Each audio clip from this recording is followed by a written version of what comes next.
주님의 평안으로 인사드립니다. 오늘은 요한계시록 17장에 대해서 연구를 좀 해보려고 합니다.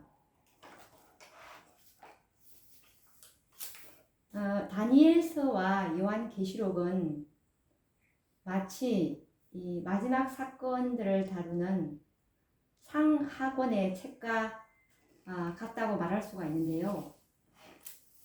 요한계시록은 매우 난해한 표상과 상징들로 게시되어 있지만 우리가 이미 다니엘서를 연구하지 않았습니까? 다니엘서를 연구한 사람들이라면 이 계시록이 그렇게 난해하지만은 않을 것입니다. 왜냐하면 이미 1844년 당시 재림 선구자들에 의해서 대부분의 계시들은 부지런히 연구되고 설명되었기 때문입니다. 그러나 요한계시록 17장과 18장은 아직도 난해한 부분으로 남아있는 부분들이 있습니다. 그래서 이 기회에 요한계시록 17장을 연구해 보고자 하는 것입니다.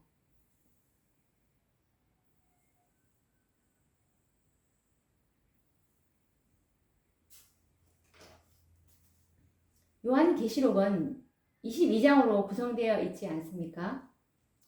이미 재림 선구자들에 의해서 계시록의 중요한 말씀들은 거의 대부분 밝히 공개되었습니다. 그러나 요한계시록 17장과 18장의 주석들은 선구자들의 해석들이 전혀 조화롭지 못하며 불분명하다는 사실을 깨닫게 됩니다. 그도 그럴 것이 아직 이 주제들보다는 더 긴급한 진리와 예언들이 연구되어야 하였기에 시기적으로 볼 때 아직 이 예언의 비밀은 나중에 나타나야 하였던 것입니다. 또 이 난해한 주제들을 이해하기에는 진리와 이 마지막 예언의 빛이 정오의 빛이 아닌 아직은 어둠이 있을 시기였기 때문이라고 생각합니다. 왜냐하면 당시 재림 선구자들은 대언의 영인 예언의 신의 증언들이 아직 완전하게 공개되지 않았기 때문에 성경만으로는 이 난해한 17장과 18장을 명확히 해석하기에는 무리가 있을 수밖에 없었을 것이기 때문입니다.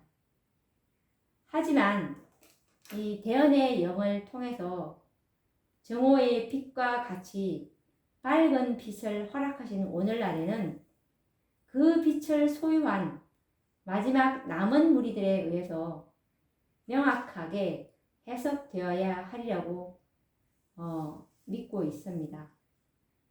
요한계시록 17장은 계시록을 대부분 계시록을 이렇게 연구하는 대부분의 사람들이 예언을 연구하는 가운데 이 부분에 와서 가장 큰 장애를 만나게 됩니다.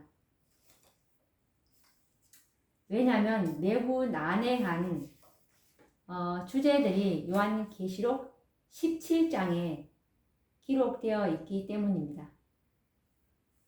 그러면 이제 주님의 재림이 임박한 이때에 더 이상 어떤 예언들이 숨겨져 있어야 할 필요가 있을까요? 반드시 당신의 백성들에게 공개되어서 하늘 가는 길을 비춰주는 등불이 되어야 한다고 믿습니다. 그러므로 우리는 이제 기도하는 마음으로 계시록 17장을 연구해 보고자 합니다. 하나님께서는 다니엘에게 지상에서 일어날 큰 전쟁의 역사를 계시하여 주셨습니다. 특히 다니엘 11장 40절에서 20세기와 21세기를 살아가는 우리들 세대에서 일어날 중요한 전쟁의 역사를 보여주셨습니다. 새로운 남방왕과 북방왕의 등장과 그들 간의 이 대립과 갈등으로 인한 전쟁을 시작으로 다니엘 11장 45절에서는 여섯째 재앙 때에 전개될 이른바 아마겟돈 전쟁까지 지상에서 전개될 파란만장한 전쟁의 역사를 보여주셨습니다.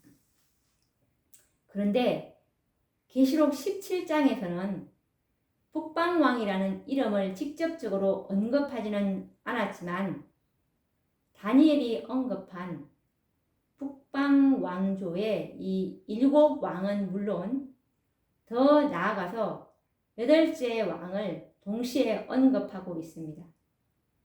그러면서 7머리와 10뿔을 가진 짐승, 그리고 7머리, 7산, 7왕과 8째 왕을 소개하면서 이들이 결국에는 어린 양과 싸우려는 전쟁에 관한 계시를 보여주고 있습니다.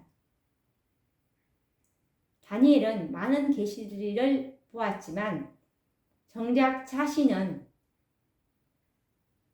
계시된 예언의 대부분의 내용을 알지 못하였습니다. 다니엘 12장 8절에 보시면 내가 듣고도 깨닫지 못한지라 내가 가로되 내 주여 이 모든 일의 결국이 어떠하겠삼나이까? 라는 질문을 하였지만 다니엘 12장 9절과 10절에서 다니엘의 질문에 대한 응답을 듣게 되는데 어떤 응답인지 보시면 그가 가로되 다니엘아 갈지어다 대저 이 말은 마지막 때까지 간수하고 봉함할 것임이니라. 많은 사람이 연단을 받아 스스로 정결케 하며 희게 할 것이나 악한 사람은 악을 행하리니 악한 자는 아무도 깨닫지 못하되 오직 지혜 있는 자는 깨달으리라 라는 응답밖에는 듣지 못하였던 것입니다. 이제 다니엘과 작별을 고하신 주님께서는 여러 세기를 지나 사랑하는 제자 요한을 통해서 요한계시록 17장에 마지막이 될 전쟁의 역사를 보여주십니다. 다니엘에게는 봉함하라고 하셨던 그 계시들을 요한에게는 봉함하지 않으셨는데 그것은 이제 때가 가깝기 때문이라고 말씀하고 계십니다. 요한계시록 1장 1절에서 1절과 이제 3절 말씀을 보시면 예수 그리스도의 계시라 이는 하나님이 그에게 주사 반드시 속히 될 일을 그 종들에게 보이시려고 그 천사를 그 종 요한에게 보내어 지시하신 것이라. 때가 가까움이라 라고 말씀을 하고 계십니다. 구약의 다니엘서에서 나타난 이 모든 전쟁들은 이스라엘 백성들과 관련된 전쟁들이었음을 기술하고 있습니다. 그러나 요한계시록에서는 이스라엘이 아닌 하나님의 교회를 중심으로 해서 세상에서 일어날 영적, 육적 전쟁의 역사들을 계시하여 보여주셨습니다. 이 전쟁들이 교회에 미칠 영향들을 알려주시기 위해서 주님께서는 당신의 종 요한을 통하여 중요한 기별을 보내셨던 것입니다. 요한계시록은 하루 만에 보여주신 계시입니다. 요한계시록 1장 10절에서 11절 말씀해 보시면 주의 날에 안식일에 보여주셨는데요.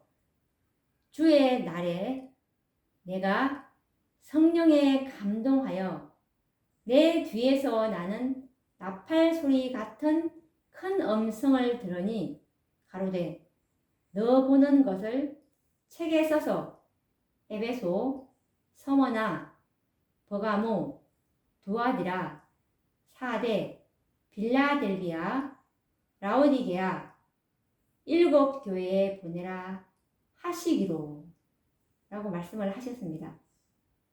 사단이 하늘에서 하나님을 대적하여 일으킨 최초의 전쟁은 이제 이 지구에서 그 전쟁의 종막을 보게 될 것입니다.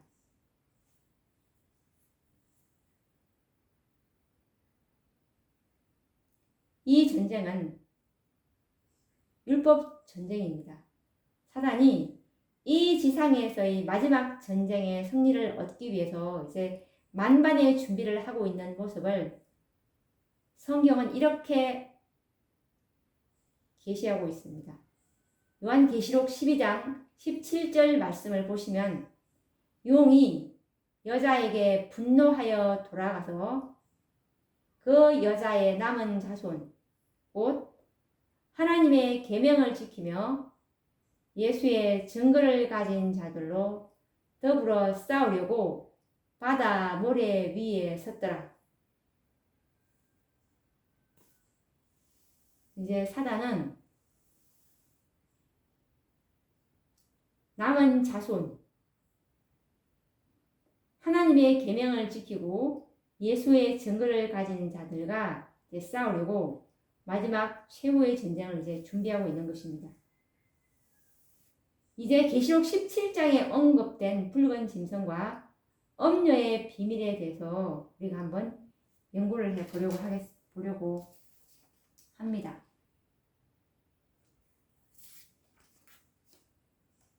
그러면 이제 다음 시간에 이제 계시록 17장을